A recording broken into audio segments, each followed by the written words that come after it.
Welcome to the second session of the module 2 for the subject electromagnetic waves. So, in the module 2, the second session, we will be discussing the continuation of the Gauss law applications. So, as you are aware, the last class we have discussed about the Gauss law, the statement of the Gauss law, and the expression for the Gauss theorem. Gauss law will be closed integral of EDS is equal to, or closed integral of EDS cos theta is equal to q upon epsilon naught. So, that is the expression we have arrived in the last class from the Gauss law. So, in general form, it can be replaced as the closed integral of EDS cos theta is equal to q upon epsilon naught, or in the other form, simple form of the Gauss law will be the psi is equal to q upon epsilon naught. So, this is all about the Gauss law, and further we have moved on to the one of the application of the Gauss law, the application of the Gauss law for the point charge. There are many applications of the Gauss law. So, this Gauss law can be applied to the different cases. Among that, the one of the cases the Gauss law applied to a point charge, and we have calculated the electric field. So, for a point charge, calculation of electric field for a point charge q. So, for this point charge q, we have arrived at the arrived the expression of electric field, which is equal to 1 by 4 pi epsilon naught into q upon r square. So, this is the expression we have arrived. So, today let us move on to the another three more different applications of this Gauss law. One will be the Gauss law applied to a long sheet of sheet containing the charges, or infinitely long sheet charge, calculation of electric field to this. So, now before moving on to this electric field calculation of the long sheet of conductor, long sheet of charge. So, we need to recall the when we will going to, or what are the strategies to apply for this Gauss law. The mainly two important strategies. The first one is the point charge, or the charges has to be enclosed in a closed surface from all the sides, which means that the closed surface is called as a Gaussian surface. So, that is the first important point. The second important point is the electric field and the angle between the electric field and the small area, that is theta, are supposed to be symmetry. That is E and electric field E and ds, small area, are in normal or normal. So, when these two are normal, the angle between these two will going to be 0. So, hence theta is equal to 0. That is nothing but the symmetry, condition of symmetry. So, it has to follow the symmetry property. So, with these two important conditions, we will move on to today, we will move on to the electric calculation of electric field to a long sheet charge, to a long sheet charge. So, for that long sheet charge, uh, so we need to just consider a sheet, look into the diagram, consider a sheet of contains charges.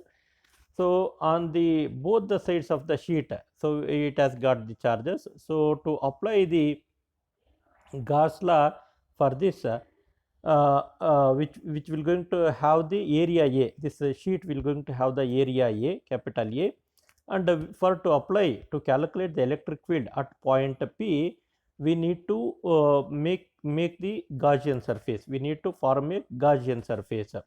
Now, to apply this Gauss law, how this the Gaussian surface has to be? The Gaussian surface has to be in such a way that which follows the property of symmetry. So, that property of symmetry will going to be the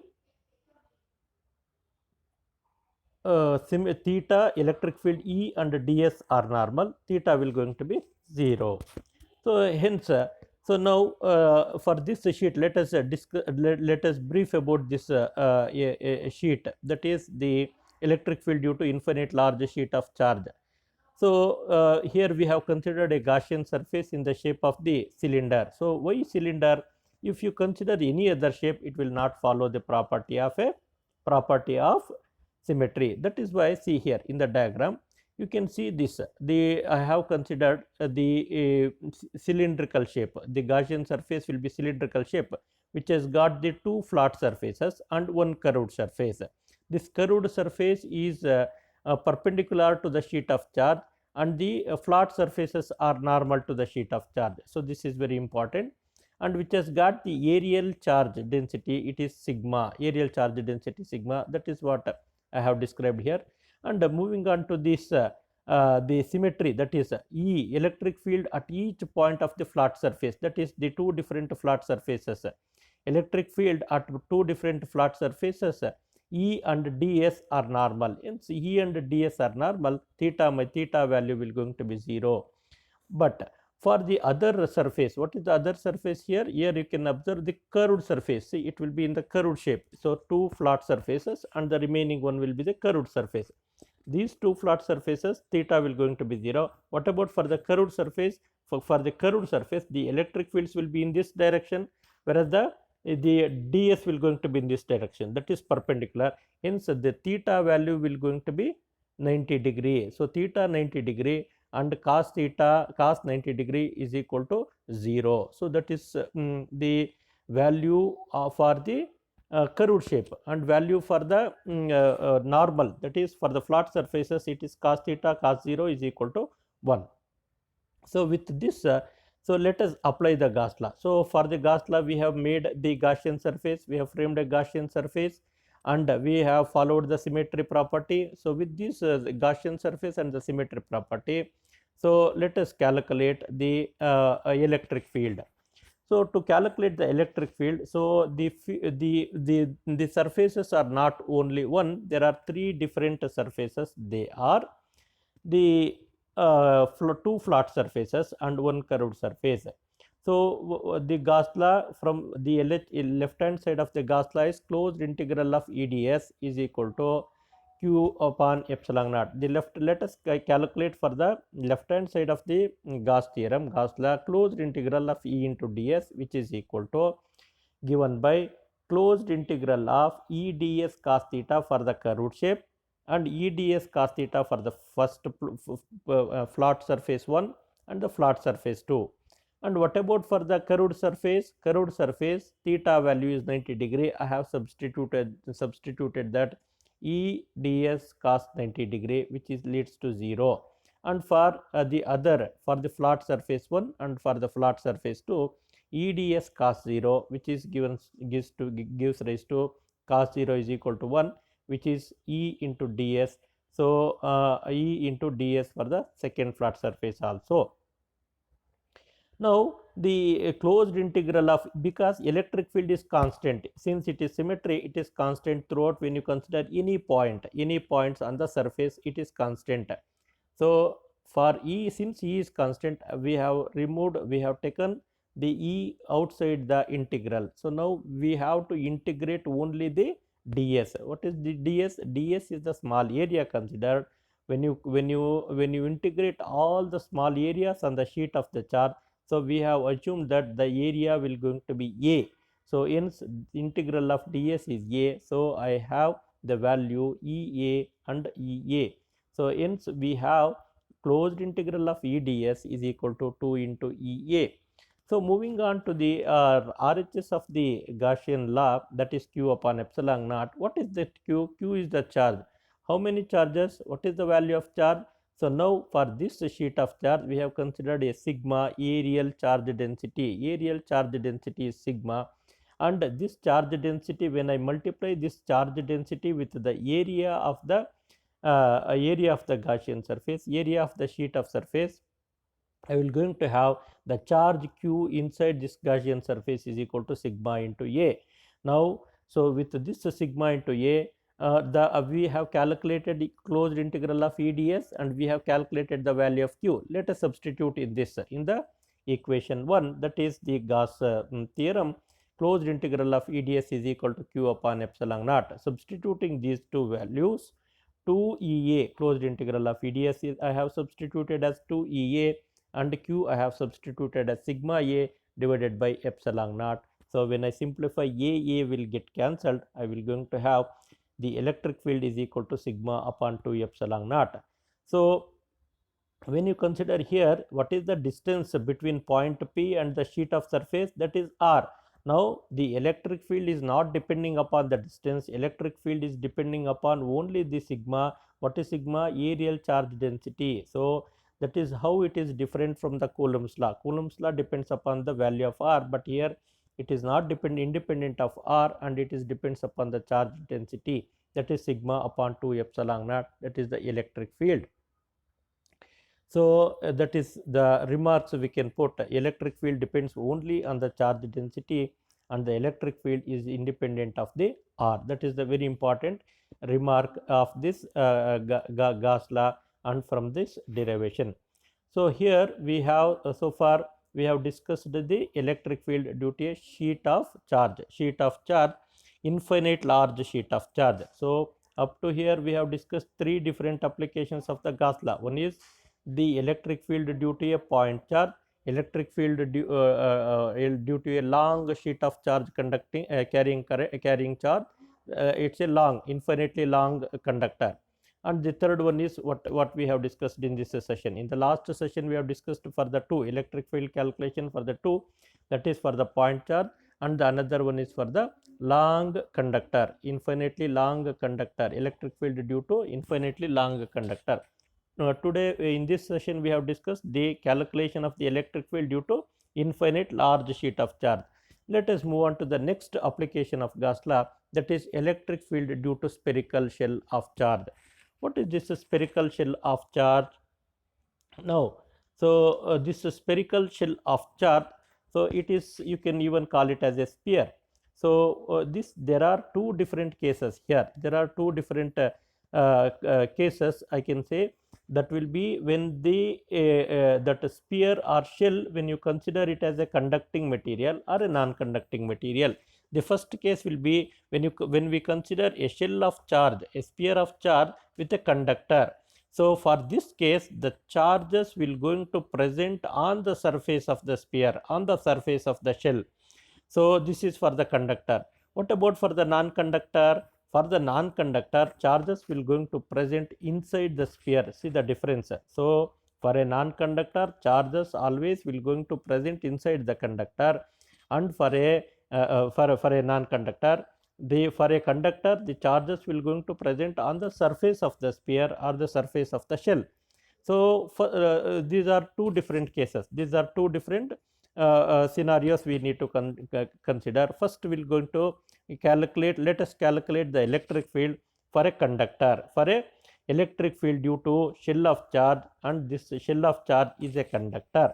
So you can look into the diagram. In this diagram, so we have a sphere, we have a shell which is of the radius capital R, and on the surface of this shell there are positive charges.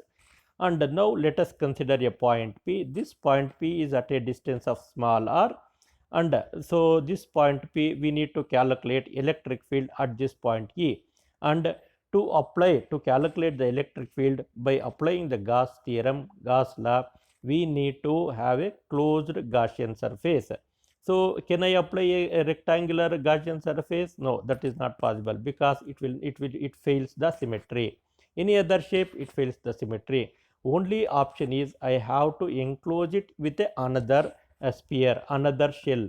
So it is like a concentric circles. It seems to be like a concentric circles. One sphere on inside one sphere, there is another sphere outside. So this inside sphere has got a on the surface has got a positive charges, whereas this is a closed surface. So now at this point we are considering a point P, and this point P is at a distance of r, and Q is the total charge present on the surface of the shell, and sigma is the areal line charge density, and we have considered the another shell, another Gaussian surface, and the we have considered the with a distance r, and now because it follows the symmetry, that is a small area ds and this electric field are normal. Since these two are normal, my theta value is going to be 0.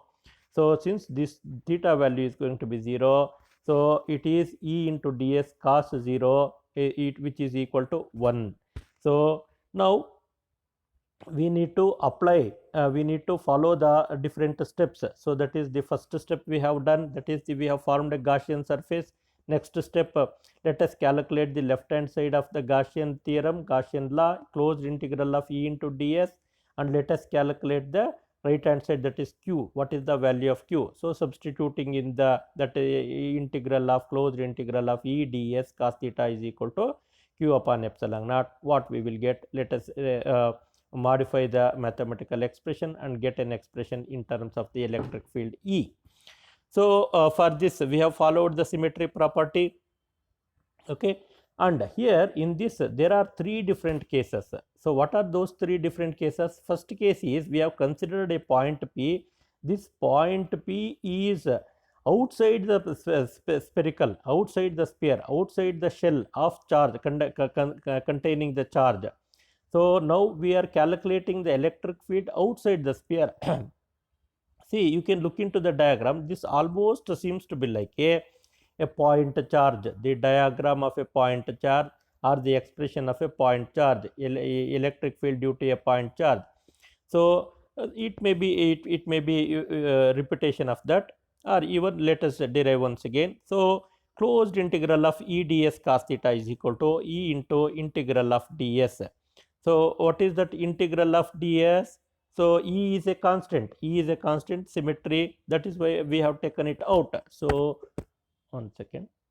So these are the explanations you can follow. So whatever I have explained so far.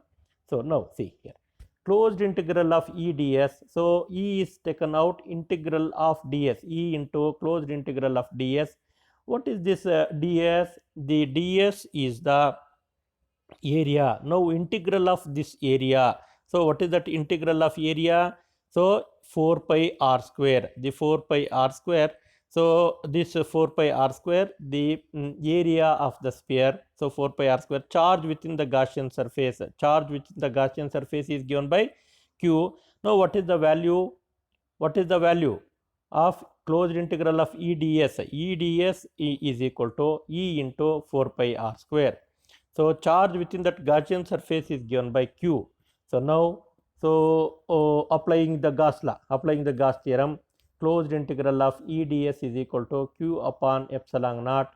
So now substituting the values, we will going to have left hand side E into 4 pi r square is equal to q upon epsilon naught. What is q? Because I have only one charge, that is q itself.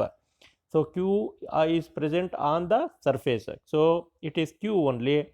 So now E into 4 pi r square is equal to q upon epsilon naught. So hence I will get, when I simplify, I will get it as E is equal to 1 upon 4 pi epsilon naught into q by r square. So this is the electric field expression on outside the sphere, outside the spherical shell.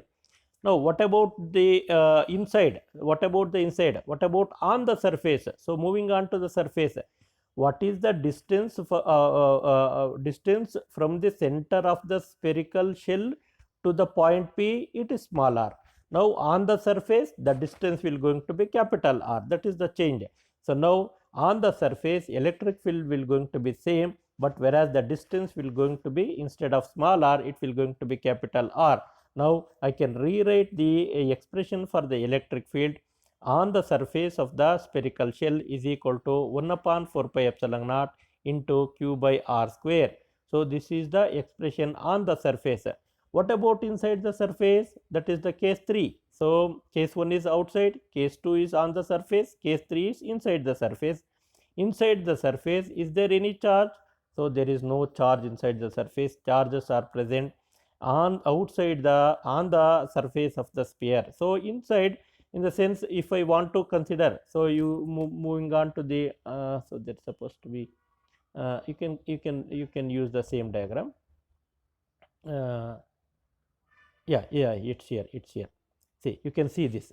So inside this sphere I have considered a point P inside this sphere. So now let us calculate the electric field at point P. Where is that point P? Point P is inside the spherical shell. Inside the spherical shell, how many charges? No charges. Charges are present on outside the spherical shell. So now closed, what is the charge inside? Q value will going to be 0. Closed integral of EDS is equal to Q upon epsilon naught. What is the value of Q? No charges inside. Q is equal to 0. Closed integral of EDS is equal to 0. Since the area cannot be 0, that is closed integral of ds cannot be 0, only parameter can be 0 is electric field. So electric field is equal to 0. Electric field will going to be 0 inside the spherical shell for a conductor, for a conducting material. So that is what we have for the case 3. So for these 3 different cases, we have calculated the electric field for a conducting material. So this is one of the application. Next, moving on to the other part, the same spherical shell, but this shell is a conducting material. Sorry, a non-conducting material. This shell is a non-conducting material. So for this non-conducting material, what happens? So let us move on to the calculation of the electric field due to a non-conducting sphere, non-conducting shell. So for this, the same procedure, whereas the only change is we will going to have the charges inside. See, you can look into the diagram.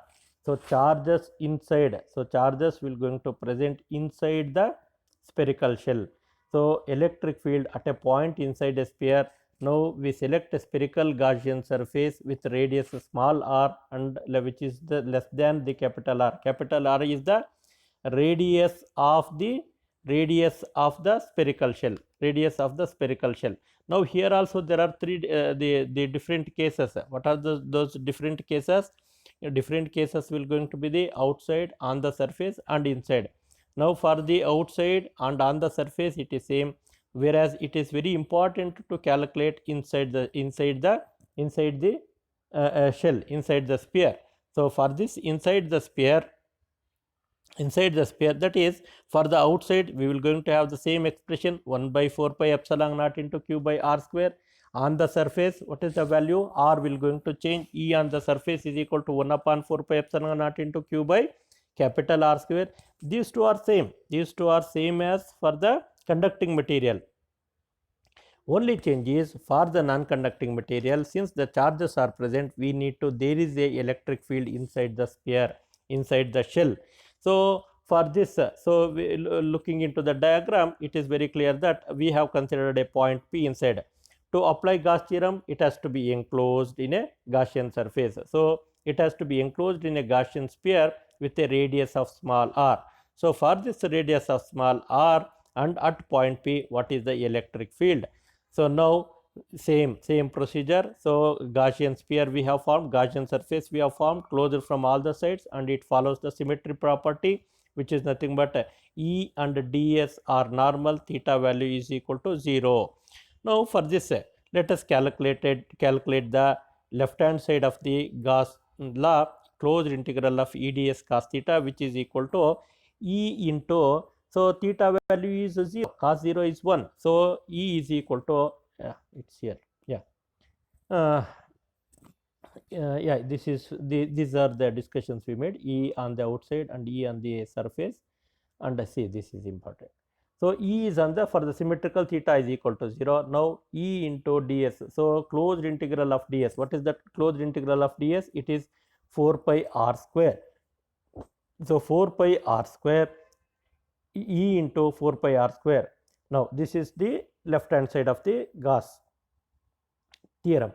What about the charge that is on the right hand side? So the charge value, so the charge present inside is given by the volume charge. It is called as a volume charge.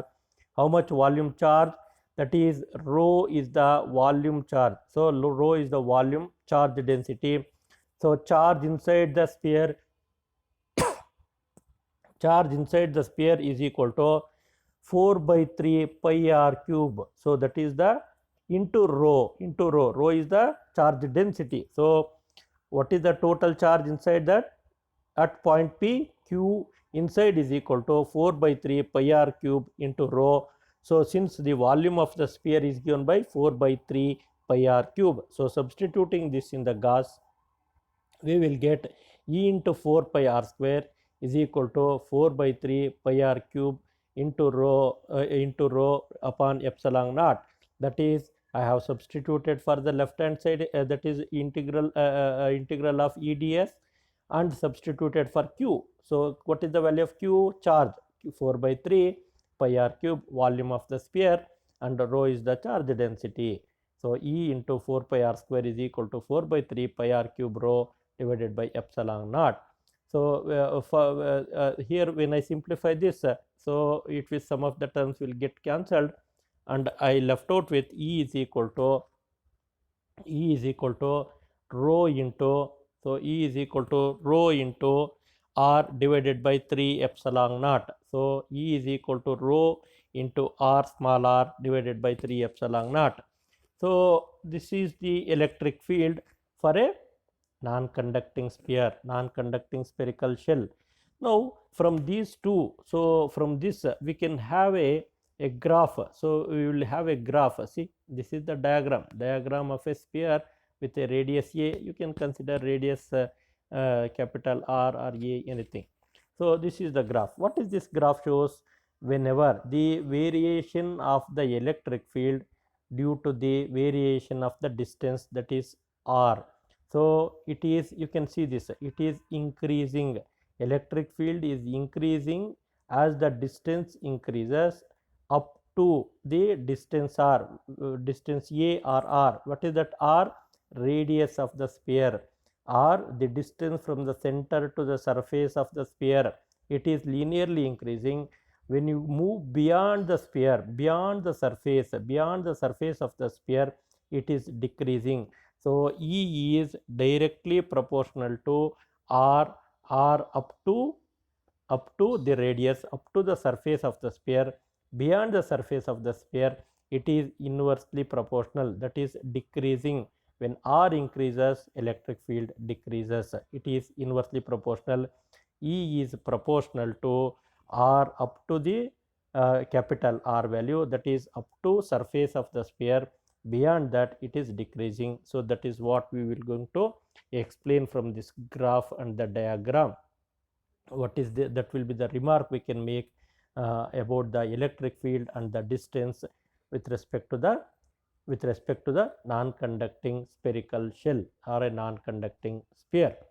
So up to here we have discussed the Gauss theorem, the Gauss law, expressions of the Gauss law, the 5 different applications of the Gauss law. The applications are, the one is the electric field due to a point charge, electric field due to a long conductor, long in the sense infinitely long conductor.